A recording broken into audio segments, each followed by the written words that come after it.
ನನ್ನ ಹೆಸರು ಸಿ ಶ್ರೀನಿವಾಸ. ಕರ್ನಾಟಕ ರಾಜ್ಯ ಡಾಕ್ಟರ್ ಬಿ ಆರ್ ಅಂಬೇಡ್ಕರ್ ರಕ್ಷಣಾ ಸಮಿತಿ ಸಂಸ್ಥಾಪಕ ರಾಜ್ಯಾಧ್ಯಕ್ಷ.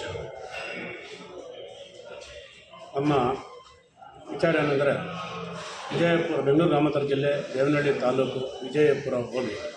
ಈ ವಿಜಯಪುರ ಹೋಬಳಿಗಿಂತ ವಿಜಯಪುರ ಪಟ್ಟಣದಲ್ಲಿ ಸುಮಾರು 50,000 ಜನಸಂಖ್ಯೆ ಇದೆ. ಆದರೆ 1980ರಿಂದ 85ರವರೆಗೆ ವಿಜಯಪುರ ಪುರಸಭೆ 2 ಬಾರಿ ಪ್ರಶಸ್ತಿ ಪಡೆದಂಥ ಪುರಸಭೆ ಆಗಿದೆ. 1917ರಲ್ಲಿ ತೆರೆಕಂಡ ಪುರಸಭೆ ಇಂದಿಗೆ 108 ವರ್ಷ ಆಗಿದೆ. 2 ಬಾರಿ ಪ್ರಶಸ್ತಿ ಪಡೆದಂಥ ಪುರಸಭೆ ಆಗಿದೆ. ಆದರೆ ಈ ಒಂದು ವಿಜಯಪುರಕ್ಕೆ ಮಾನ್ಯತೆ ಸಿಗ್ತಾ ಇಲ್ಲ.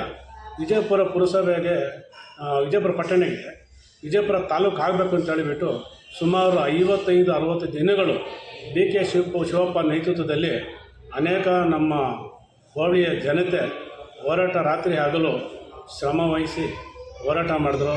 ಅಂಥ ಸಂದರ್ಭದಲ್ಲಿ ಈಗಿನ ಚಿಕ್ಕಬಳ್ಳಾಪುರ ಕ್ಷೇತ್ರದ ಪ್ರದೀಪ್ ಈಶ್ವರ್ ಅವರು ಕೂಡ ಸಹ ಸತ್ಯಾಗ್ರಹ ಮಾಡಿ ವಿಜಯಪುರ ತಾಲೂಕು ಹೋರಾಟ ಮಾಡಿದಂಥವರು. ಹಾಗೆ ನಮ್ಮ ವಿಜಯಪುರ ತಾಲೂಕು ಹೋರಾಟ ಇದುವರೆಗೂ ಆಗಲೇ ಇಲ್ಲ. 1982-83ರಲ್ಲಿ ಅಂದಿನ ಶಾಸಕರಾದಂಥ ಪಿ ಸಿ ಮುನ್ಷಾಮಯ್ಯ ಅವರು ಆಗಿನ ಮುಖ್ಯಮಂತ್ರಿ ರಾಮಕೃಷ್ಣ ಹೆಗಡೆಯವರಿಗೆ ಒಂದು ಮನವಿ ಪತ್ರ ಕೊಡ್ತಾರೆ, ನಮ್ಮ ವಿಜಯಪುರನ ತಾಲೂಕು ಮಾಡಬೇಕು ಅಂತೇಳಿ. ಕಾರಣ ಏನಂತೇಳಿದ್ರೆ, ಈಗಿನ ಚಿಕ್ಕಬಳ್ಳಾಪುರ ಟು ಗೌರಿಬಿದನೂರು ತಗೊಂಡ್ರೆ ಅತಾಂತರ ಮಧ್ಯದಲ್ಲಿ ಮಂಚೇನಹಳ್ಳಿ ಒಂದು ಗ್ರಾಮ ಪಂಚಾಯಿತಿ, ಅದನ್ನು ತಾಲೂಕು ಮಾಡಿದ್ದಾರೆ. ಹಾಗೆ ಚೇಳೂರು ತಗೊಂಡ್ರೆ ಅದು ಒಂದು ಗ್ರಾಮ ಪಂಚಾಯಿತಿ, ಅದು ಕೂಡ ತಾಲೂಕು ಮಾಡಿದ್ದಾರೆ. ಆದರೆ ನಮ್ಮ ವಿಜಯಪುರ ಮುನ್ಸಿಪಾಲ್ಟಿ ಪುರಸಭೆ ಸುಮಾರು 50,000 ಜನಸಂಖ್ಯೆ ಹೊಂದಿರುವಂಥ ಈ ವಿಜಯಪುರನ ತಾಲೂಕು ಇದುವರೆಗೂ ಮಾಡಿಲ್ಲ. ಈಗಲಾದರೂ ಚಳಿಗಾಲ ಅಧಿವೇಶನದಲ್ಲಿ ಸಾಮಾನ್ಯ ಕೆ ಎಚ್ ಮುನಿಯಪ್ಪರವರು ಈ ನಮ್ಮ ವಿಜಯಪುರನ ತಾಲೂಕು ಮಾಡೋಕ್ಕೆ ಪ್ರಸ್ತಾವನೆ ಮಾಡಬೇಕಂತೇಳಿ ನಾನು ಈ ಮುಖಾಂತರ ತಿಳ್ಕೊಂಡು ಹೇಳ್ತೀನಿ.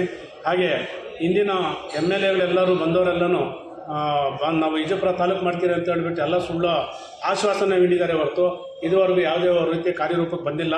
ಈ ಬಾರಿ ನನ್ನ ಕೆ ಎಚ್ ಮುನಿಯಪ್ಪನವರು ಸಹ ಹೇಳಿದ್ದಾರೆ, ನಾನು ವಿಜಯಪುರನ ತಾಲೂಕು ಮಾಡ್ತೀನಿ ಅಂತಲೂ ಆಶ್ವಾಸನೆ ಕೊಟ್ಟಿದ್ದಾರೆ.